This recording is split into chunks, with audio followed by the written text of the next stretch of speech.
Hello, business. What a nice-looking audience. Thank you. Tonight I was asked to answer 3 questions for you that hopefully will lead to getting what you want. Number 1 is when and how to pitch for the resources and funding you want. Number 2, what are the top reasons SMEs fail to get what they want? And 3, I should press this button, how to ask the right questions to get what you want. Let's start with number 1, how and when to pitch. In my opinion, you should be pitching always. Always pitch for resources because your needs are always changing and your business is constantly growing.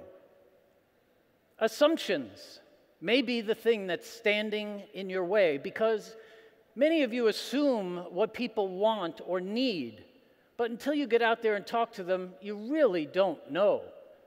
But everyone has different needs and expectations. So take them one by one. In fact, in today's day and age, going into a room and building something out of your mind is, well, out of your mind.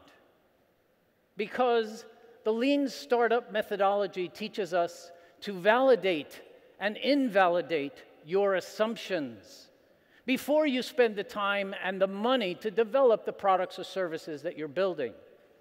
And the way to do that is using evidence, let me just back up, please. And the way you do that is to get out of the building. Then you can confidently move forward and use evidence-based research when making the decisions on what to build instead of assumptions.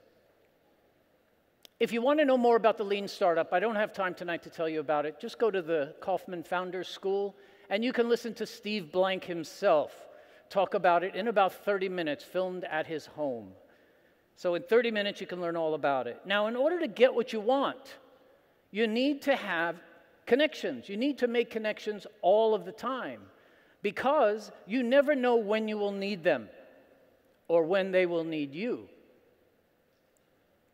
Try to offer help before asking for help, which is one of the closest guarded secrets to getting more of what you want. Warning, warning. Choose your funding pitches very carefully. Why? Because you really only get one shot, folks. And the word spreads quickly, good, bad, or otherwise. So ask yourself, have you exhausted your best friends, family, and followers yet? Because investors are asking 2 big questions today. 1, do you have any customers? Or 2, do you have any revenue? Or some of them are saying, do you have both? And if you don't, in some cases, they'll say, come back when you have one or both of these before we can talk to you. Speaking of investors, there's a group of investors in Silicon Valley called Onset Ventures I want to share with you. Many of you look to these websites and you fill out their applications for funding. You might not want to do that much anymore because right here, Shomit admitted in public that they used to have an application process on their website. They would get 1,200 applications every year. How many do you think they looked at? 0. Why? Why did they even have it? Well, at that point, everybody had an application on their website, but they don't look at them because they have enough introductions from people that they know. The main lesson here is introductions to funding sources are best, if not required in some cases. Warm calls are much easier to make to get what you want. And one way to keep those people that you want to keep warm informed about what you're doing is to use LinkedIn. If you're not using LinkedIn today, this is where most people go to find out at least the basics about you. Be sure to keep your profile and your company profile up to date. Let's move on now to from when to how to pitch. Now, in the short time I have here, I can only just share with you what these frameworks are. There's plenty of time and plenty of access on the internet to learn more. But here are 3 proven frameworks that you can use when trying to raise money, raise funds of any sort, or even when you're pitching to customers. How many of you here, just a quick show of hands, how many of you here have not seen the talk on TED by Simon Sinek called How Great Leaders Inspire Action? Show of hands, you have not seen it. Looks like more than half of you. That's your homework tonight, because Simon Sinek will teach you one of the best frameworks for telling stories, for pitching investors, for pitching for funding, for getting people emotionally involved in what it is you're doing. He'll teach you why starting with why you're doing what you're doing is so much more important than starting with what you're doing. And that's all I want to tell you about it tonight. If you like what you hear in his video, he has a book that goes with it. Don't stop with the 18-minute TED Talk. There is so much more information in this book. If you think you have any idea with what start with why means, if you haven't read the book, you don't know the half of it. The second format that I've been using for 9 years now with my clients is this one from David Rose. It's a pitch deck that has 13 slides, specifically designed in the order that you see right here, because the billionaire David Rose invented the deck because he needed to pitch to investors after selling out a few of his companies. And this is the deck that he has used. He gave a TED Talk in 2007, and this is what I've modeled since then. If you want to watch a free workshop, it's about a half an hour long. It's a long one, only 480p, sorry about that. You can go into my website, and the free videos there for you to watch the whole thing. How to pitch to investors with 13 slides in under 10 minutes. If you have 10 minutes or 15 minutes. But you know, the thing is, people are spending way too much time pitching. And so I'm here to suggest to you that maybe you consider my framework that I've worked 9 years to come up with. It's an overlap of everybody else's, but what it does is within 5 questions, in less than 5 minutes, you should be able to turn any monologue into a dialogue. And if you can't turn a monologue into a dialogue in about 5 minutes, you probably have your answer. Just close up and go home. Go to the next funding source. That's it. Now, pitching is always situational, of course, so some of the things I'm saying here are in general. But one thing is for sure. You are in sales. I got news for you. Okay, if you don't like the word sales, let's just call it persuasion. And wouldn't you agree that the more persuasive you are, the better chances you have in getting what you want? Isn't that kind of basic in life, not just as an SME? Well, here's one of the best tips that I can offer you as a general audience in just a couple of minutes to help you be more persuasive. And those of you who are persuasive already, you might understand a little bit of the science behind why you are so persuasive. Ask yourself this question. Is giving people a reason important when trying to persuade them? I won't ask you to raise your hands. It's late in the evening, and I'll just tell you about the study that Ellen Langer did at Harvard in 1989. She wanted to prove whether or not this was true. So what she did was, she walked up to a long line of people standing at a Xerox machine, and she cut right up into the front. And the first thing she said, the first test was, "Excuse me, I have 5 pages. May I use the Xerox machine?" She didn't even say please. 60% of the people in line, 60% of the time she asked to cut in line, they let her cut in line. The second test, "Excuse me, I have 5 pages. May I use the Xerox machine because I'm in a rush?" The number jumped to 94%. And then the third test, which I loved, is, "Excuse me, I have 5 pages. May I use the Xerox machine because I have to make some copies? I mean, don't we all have to make copies?" 93% of the time they let her cut in line. 93%. Because of the word because. What follows after because? A reason. Use the word because more often, and you will potentially get more of what you want, if you believe this study. Okay, let's move on to number 2. The top reasons SMEs fail to get what they want. Have any of you heard about FailCon? It's actually a conference that travels all over the world. They give you 15 minutes on stage to tell an audience just like you how they failed. It's like TED for Failure. If you want to watch some of them, just go to YouTube and YouTube FailCon, F-A-I-L-C-O-N.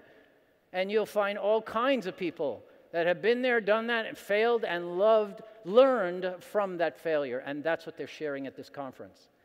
Now, the top reason, in my book, why SMEs fail to get what they want. They have a lack of market fit. Basically, there's a lot of reasons for this. But what it's basically saying is, you can't get people to use your product, or they won't pay for it. As simple as that. I mean, if people won't use your product or your service, it doesn't matter how much it costs. If it's free or whatever, they won't use it. It's over, folks. So this is what I believe is the number one reason why SMEs fail. They don't spend enough time finding the right product market fit. Sorry. You don't want to spend time doing that, but you need to. Number 2, running out of money. I mean, this is certainly a huge reason and an overlooked reason, but it's one of the biggest reasons. In fact, Garage Technology Ventures in Silicon Valley used to say in the early 90s and the early 2000s that this was the main reason that SMEs failed. You run out of money, and everything else is a result of that. Number 3, underestimating the time needed to raise money. This I see all the time. The first question I ask people when they say, can you help me raise money? I say, sure, when do you need it by? It's a trick question, by the way. When do you need it by? Oh, we need it in like 60 days. Oh, well, I'm actually really tied up for the next 60 days, folks, because you ain't going to get it in 60 days, no matter how hard you work. So this could take 6 to 9 months, especially if you're starting from scratch. This can also lead to running out of money. Premature scaling is the 4th reason I want to share with you that SMEs fail. It's basically trying to grow too fast, too soon. You get real excited. You get 10 customers. Okay, let's get 1,000. It's too soon. And that can lead to running out of money, too.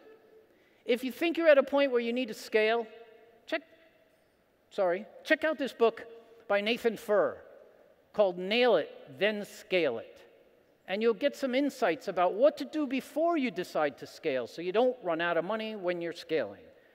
And the last, final one is hiring the wrong team and not letting them go, which usually leads to running out of money. So whenever you feel like you're failing, just remember what Winston Churchill said. Success is walking from failure to failure with no loss of enthusiasm. It's one of my favorite quotes. So let's move to the last point, how to ask the right questions. Well, it is hard to know what the right questions are, so I recommend do not be afraid to ask questions. I see people are afraid to ask questions. And accept the fact that you're once in a while going to ask dumb or stupid questions. Sorry, it's just inevitable. We all do it, and it's not a sign of weakness. You may think it is, but it's not. Ask questions that validate or invalidate your assumptions, because every situation and opportunity is different. Ask questions that help you decide if the opportunity is right, and keep asking questions until you are confident you have what you need. Ask hard questions. I call that honest, authentic, real, and direct questions. And if you do that, you might just get some hard answers. And I don't think I need to repeat that. For example, in my first year of consulting in this business 9 years ago, I got an email from one of the largest employers in the Bay Area where I'm from, Kaiser Permanente. They have 18,000 people, 3,000 people in the IT department alone. And I thought, oh my God, I have like 10 clients. I might not be able to service them if this one client wants all my time. And they were literally a train ride away from where I lived. But the problem was that I wasn't asking the right questions. And I was really overwhelmed with the idea that, gee, if I have 18,000 people I could train, if I only got 1% of them, I'd never have to work another day in my life at the rates I charge. But I wasn't asking key questions, such as, what does an SME like us need to do to become an approved vendor? 18,000 people. It took 6 months. 6 months of paperwork, back and forth to become an approved vendor. How do you approve a budget allocation? I mean, this is a big company. You all want to do business with big companies. You better find out how they do business, because you can't walk in one day and say, hey, Joe, I need you to pay that invoice. How do you assign purchase orders? These are just some examples. What is your invoice approval process? And lastly, what are your typical payment terms? You know, as you're a small, medium business, you can't take terms of 6 months to a year, can you? Would you accept that? Well, guess what Kaiser Permanente did to me? I got the invoice approved. 3 months later, that's their standard policies, no matter who you are, 90 days. I didn't get paid for a whole year. Now, if I knew that, I still would have taken the business, but I would have asked a lot more questions like the ones I just showed you. At least I would have been prepared, and that way I could have taken a loan against the money that I was expecting to get in 30 days. Make sense? In closing, because it's getting late, and I truly appreciate the warm welcome and all of you sitting there so quiet, listening to what I'm saying. I truly appreciate it. In closing, being an SME is bold and admirable. To be more successful, I want to encourage all of you to try out the principles of the lean startup methodology, not to take them word for word and start bleeding lean startup, but just there's so many principles in there that you can learn from, because it applies to more than just building products and services. You can actually use the lean startup principles to build and grow your business, to decide if a comp plan works, to decide if you want to do a deal with a company. You can actually use the principles of lean startup. Ask lots of questions, please. And lastly, embrace failure. Learn from it. And know this, you, all of you, can change the world locally and globally. But don't take my word for it. Get out there and test and reflect on your assumptions before making those crucial decisions. Good luck, and thank you very much.